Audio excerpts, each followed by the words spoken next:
Today, we're talking about chapter 4. We're talking about the connection between behavior and attitudes. Of course, we know attitudes is an internal thing, behavior is an external thing. We're going to find that attitudes and behaviors definitely don't always match.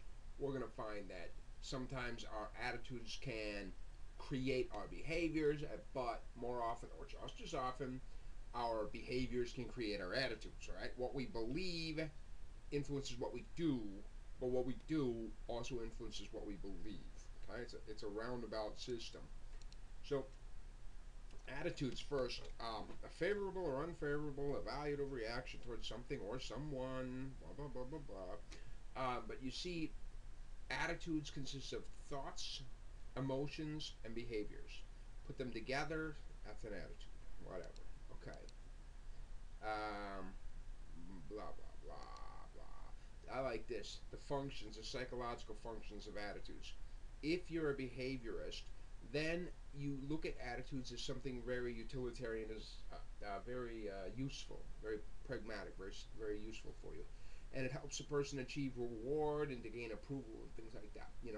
So we have attitudes to match the people around us, who then provide us with social reinforcements, or the cognitive component of an attitude, which is to say, people. It helps us to structure our world, so that it makes understanding of the world, because we have to make thousands and thousands of judgments per day, as we've already said, and an attitude allows us to make some of these judgments bang, lickety split.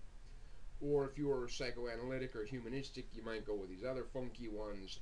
Read it. I ain't on that. It's another interesting image. It just shows that behavior can lead to attitudes, attitudes can lead to behaviors. Um, Expressed attitudes. Okay, here, this is pretty good. Expressed attitudes are generally not a good predictor of behavior. Okay? That is to say, what somebody says they are is not necessarily a great predictor of what they do. Okay? The problem is that when it comes to attitudes, we can't measure an attitude per se, because an attitude is an internal construct. Right? It's a hypothetical construct, right? It's something inside of you. What I can do is I can say, would you please give me a verbal report regarding your attitude? And so what I can do is simply measure what you say.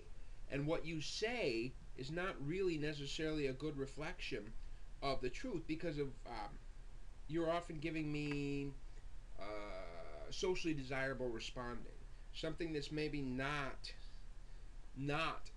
absolutely true. Like, if I'm asking you questions about racism, and you're the most racist bastard around, there is no possible way you're going to say, "Yep, I am in fact a big racist." Well, there's a few people that are, but the true underlying beliefs don't always match what we say. Okay.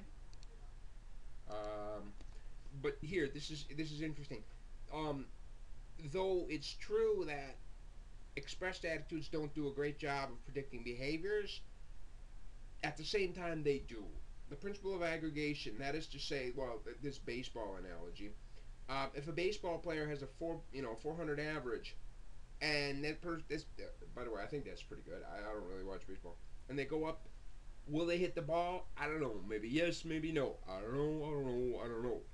But across 100 times at bat, knowing this batting average tells me something about the group of 100 behaviors. And the same thing with attitudes. Attitudes don't predict a specific single behavior usually, but they do a good job of predicting behavior across multiple scenarios. Um, is that anything good? No, no, that's kind of boring. All right. Well thought out attitudes predict better than ones that are passively gained. When you were a teenager, a lot of your attitudes you got from your friends, and it was like, you didn't put any thought into it. They're not your own. I'm a firm believer, that your largest source of your attitudes when you were young was your parents, and that's fine. But your attitudes, and by that I of course mean your politics and your likes and your dislikes, and maybe your parents are right and maybe your parents are wrong, but if you're just blindly following what your parents taught you or you picked up from them, that ain't right. You need to make that attitude your own, because if you haven't made it your own, it won't predict your behavior. I mean, it's a real, you got to own it. Um, I like this last one.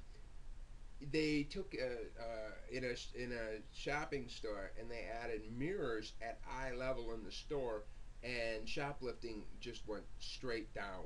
Just really, it dramatically decreased shoplifting, because literally the act of seeing yourself in the mirror reminded yourself about your attitudes. You know, of course, stealing is wrong, but people do it anyway. And so this seeing yourself in the mirror was enough to sort of personalize it, and actually really worked. Wow. This was a really interesting study. I like this one.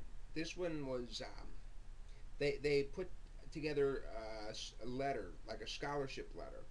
And the scholarship letter contained either good news or bad news. Okay, so those on the left side, had a letter that said, "You got the scholarship, congratulations," or something. And the right side graph shows people that got a letter that said, "Oh, sorry, but better luck next time." Okay, and the names on the letters were either really, really, I want to say they were, yeah, really American names, Martha Stewart, I don't know, some shit like that, or really, really Arabic sounding names. Okay, now meanwhile, they send these letters out with either good news or bad news. They send them out to people that are either high or low in prejudice. Right? They were rated using a prejudice test. But here's the deal: they were sent to the wrong address. And so here's the thing: I think it was in a dormitory where you could easily, fix the mistake. They were stuck in the wrong box. And so what they did was, they measured how many times people conveyed the news. Okay, and so very simple. If people were low in prejudice and they got this letter that said good news, there was about a 30% chance that they would convey the good news to either group of people.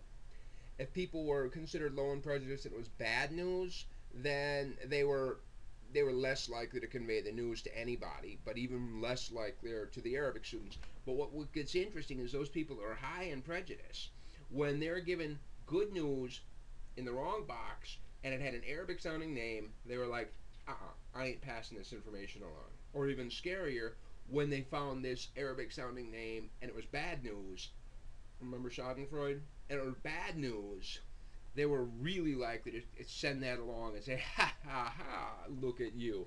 So it was really an interesting study about how attitudes predict behaviors.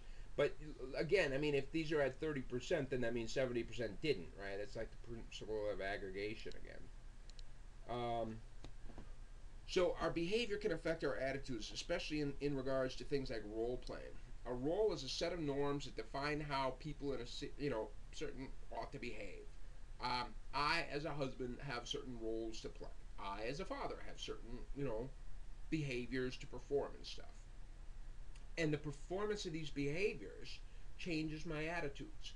I'll tell you this: when I was young and stupid, I too thought driving your car 75 miles an hour down the street was the faster, the louder, the better. Now when I see those kids doing it, I want to just smash their windows and scream at them. Don't you know my kids are playing here? My kids are here. Are you stupid? You're going to kill my children. And so definitely our attitudes change as we change roles, as we play different roles. One of the most classic studies was the Stanford Prison Experiment. And in this experiment, what's his name?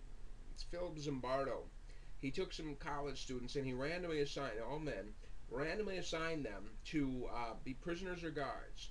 And then, I think it was during spring break or something, he basically got all the guards together, and then the guards went to the prisoners' dorm rooms and arrested them and brought all of the prisoners to the basement of the psychology department, and they decked it out like a prison. And the goal was they were going to role play for a week. And what happened was, after about 3 days, the prisoners and the guards, who were just playing a game, they knew it was a game. They were just playing a game. But the prisoners started to get real passive and real, yes, sir, yes, sir. and the guards started to get real abusive and aggressive, and they actually were starting to hit the prisoners and stuff. And it got really out of control really, really quickly. And Zimbardo had to cut this study after like 3 days instead of the week that he had planned. So what happens is when people play a role, very, very quickly they pick up the attitudes that are associated with that role. Some influences. When does our behavior influence our attitudes? The foot-in-the-door phenomenon is very interesting. In one study, they went around and they went to people's homes, knocked on the door. Excuse me, would you please place this yard sign in your yard? This great big drive carefully in like children's crayon, really ugly. And people are like, no, no, no. Different neighborhood, they went through and they said, can you please put this window sticker in your window? It's just a little drive carefully. People were like, okay, whatever. They came back a week later with that same crude handwritten sign and said, can we put this in your yard? And then people were much more likely to say yes. So if they said yes to the first thing, then all of a sudden that sort of, the act, the behavior of putting up that window sign, drive carefully, changed your attitudes a little bit. Oh, maybe that is really important. Maybe this is something I should be worried about. Same thing, homeless sheltering, volunteering. They go around and are like, hey, can you volunteer at the homeless shelter? And not surprisingly, very few people do. Second one, they go around this neighborhood and then they have a petition. Hey, can you sign the petition? The homeless shelter needs a little bit extra funding. People are like, oh yeah, sure. And then come around a week later, hey, would you volunteer? And all of a sudden people are like, okay.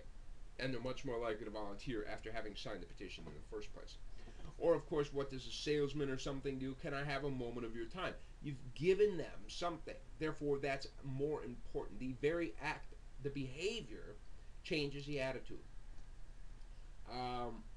People who agree to an initial request, yeah, the car salesman will sell you the base car and have you all rung up and then go, oh, yeah, you want the rust protection package? And oh, my God, they did it on my wife's car. Here's the base price, and then they had the tire protection package and the window, the glass protection package and the scratch, dinged on your door. And it was like, if I took all of those things, it would almost double the price of the car. I'm sorry. I said no, okay? It's just a stupid car. It's not a child, okay? We're more likely to hurt people we dislike. But at the same time, if we hurt people, we come to dislike them. Like a prisoner of war guards in Nazi Germany, these were just ordinary German citizens. They were, but those people that ended up being prisoner of war guards ended up being really anti-Semitic. Whether they were at the beginning or not is completely irrelevant, because they were forced to hurt these people, and so pretty soon they had to justify the behaviors. Right? They had to justify what they did, and so they changed their attitudes. It works the same way, though, for doing a favor. If you do a favor for somebody, it leads to more liking of that person. The very act of saying the Pledge of Allegiance makes children more patriotic, right? Behaviors lead to attitudes. Brainwashing might be considered the most extreme case of this. Behavior leads to attitudes. I'm going to stop there, and I will come back with part 2, and we will pick up the rest of this material. I will see you in a bit.